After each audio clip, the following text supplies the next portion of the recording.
Welcome back to the Hardware Unboxed News Corner in this pre-CES edition. We're just starting to warm up into a big week for announcements as CES kicks off in the middle of next week, though there will be plenty of new products getting unveiled along with several keynotes in the days leading up to the event.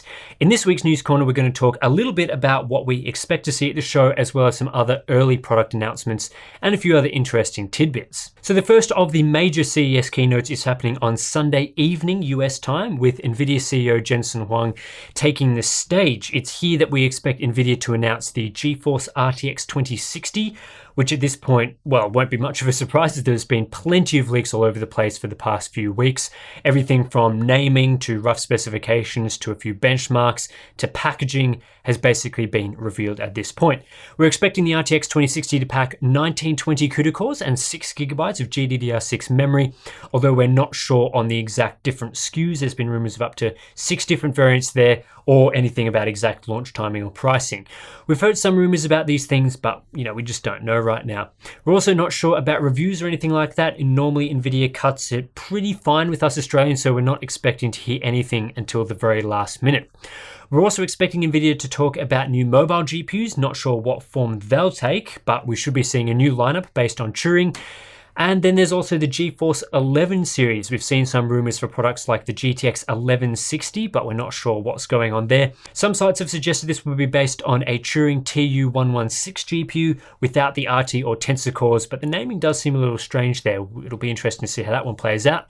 Nvidia also likes to talk about their data center, AI, deep learning, and automotive products, so expect to hear a lot about that stuff as well.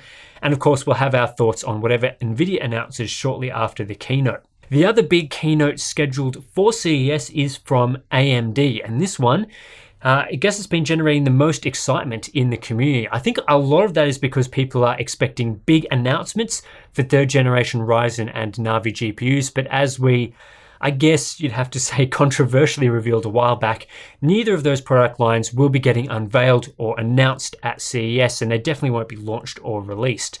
As we said in our last video on the topic, we're expecting AMD to deliver some teasers and roadmap updates for Ryzen and Navi, similar to what the company did at Computex for second generation Threadripper.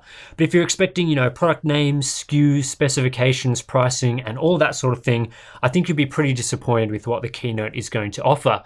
A lot of people got very excited in the past week as a Russian e-retailer posted up some listings for Ryzen 3000 series CPUs with clock speeds and everything. However, our industry sources were quick to inform us those listings, well, they're not even placeholders, they're just full-blown rubbish basically. Again, I think the excitement came from people assuming that if retailers, are putting up placeholders or early listings now, then AMD must be just about to unveil the product stack at CES, but as I just mentioned, that's really not going to happen. Of course, this isn't to say that AMD's keynote will be boring or devoid of anything interesting. While AMD won't be announcing Ryzen or Navi products, the way AMD tends to drip feed information through teasers, it can reveal a lot. When AMD first mentioned second-gen Threadripper at Computex, we got core counts, we got a few demos, other tidbits, but we didn't get any actual product announcements. And I think something similar to that at CES is definitely on the cards. We're also expecting at least one actual product announcement. Could it be a consumer 7nm Vega 2 part? Rumors of that have been heating up in the last week or so. And we're also expecting plenty of discussion on data center and AI products, plus the general state of 7nm from AMD. Before CES, we're also set to hear more about AMD's products in the mobile space, so stay tuned for that in a few days. AMD's keynote at CES is only an hour long, so they'll have to cram plenty of stuff in.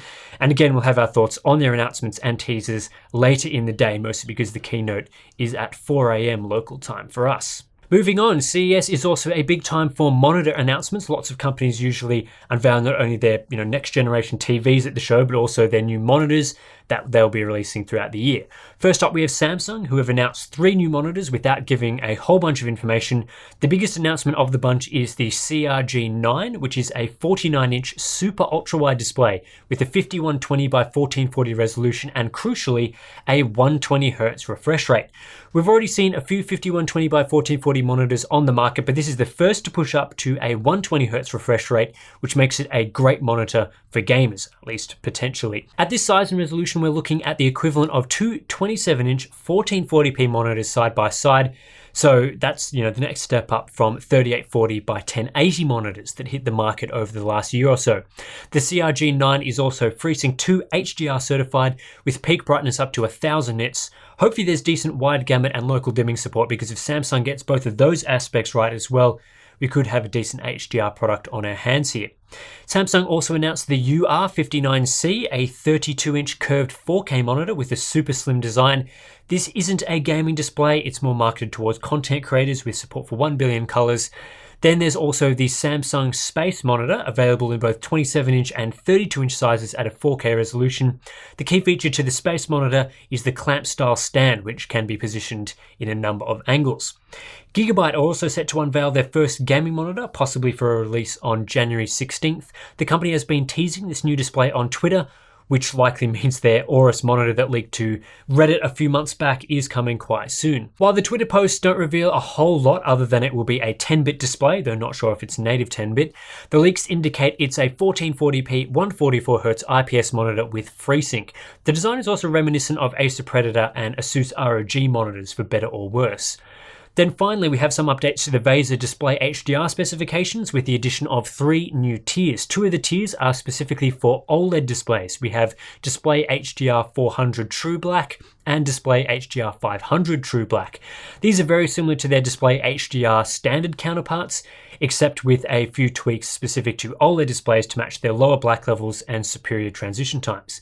There have been a few reports recently suggesting that we may see a small selection of OLED monitors come to market in 2019. A few companies have tried OLED monitors over the years, but issues like burn-in have kept them from becoming, widely manufactured. Potentially that could change though, especially now that there's Display HDR tiers accommodating OLED panels. The other addition to Display HDR is the Display HDR 500 tier, which is basically Display HDR 600, but with a slightly lower brightness target. This specification has been included for laptop vendors, which may struggle to hit 600 nits with a laptop display, but may otherwise hit the requirement of Display HDR 600. A couple of quicker topics to round this episode out. As always, Nvidia's OC scanner now supports Pascal GPUs. You can access this functionality through MSI Afterburner version 4.6.0 beta 10. Previously, this auto overclocking feature was only available for Turing GPUs, but that has now been expanded to Pascal. And it's a pretty neat way to get more performance out of your card without performing a full overclock, though we still recommend you also overclock the memory yourself, as the OC scanner doesn't touch memory. Some new Intel KF series CPUs have been listed at some retailers and distributors. The 4 models in question are the Core i9 9900KF, the Core i7 9700KF, Core i5 9600KF, and Core i5 9400F.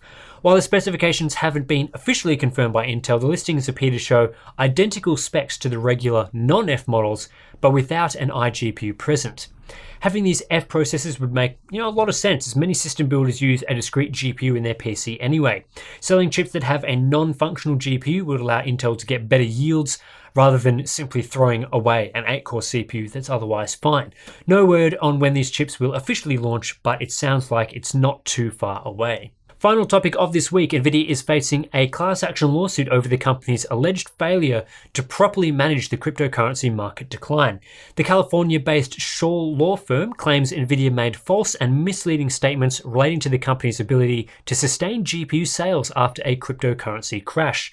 The complaint largely revolves around a specific statement Nvidia made at an investor meeting where they said they are masters at managing our channel and that a drop-off in demand among crypto miners would not negatively affect the company due to strong gaming GPU demand. However, as we now know, Nvidia ended up with a significant excess of Pascal inventory and then went on to launch Turing, which so far hasn't seen as much demand as perhaps Nvidia would have liked. Nvidia's stock price has collapsed as a result. Shaw law firm advises that investors who have suffered losses greater than $100,000 and purchased shares between August 10, 2017 and November 15, 2018 should contact the firm before February 19, 2019. And that's pretty much it for this one. We'll be back over the next week with a few more News Corner episodes as CES 2019 unfolds. You can subscribe for more hardware unboxed content. Consider supporting us on Patreon to get access to our exclusive Discord chat and monthly live streams. And I'll catch you in the next one.